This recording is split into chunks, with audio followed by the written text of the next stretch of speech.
இந்த egg பேஜோ பர்மாவை base பண்ணதான ஒரு dish. இது ஒரு ஈவினிங் ஸ்நாக்காக பயன்படுத்தக்கூடிய சிம்பிளான டேஸ்டான ஒரு ரெசிபி. இந்த டிஷ்ஷுக்கு மெயின் இன்க்ரீடியன்ட்னு பார்த்தீங்க அப்படின்னா முட்டை.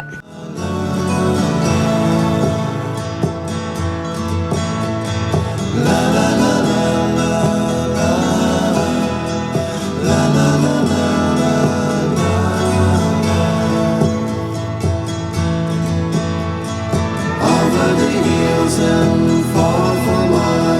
She's waiting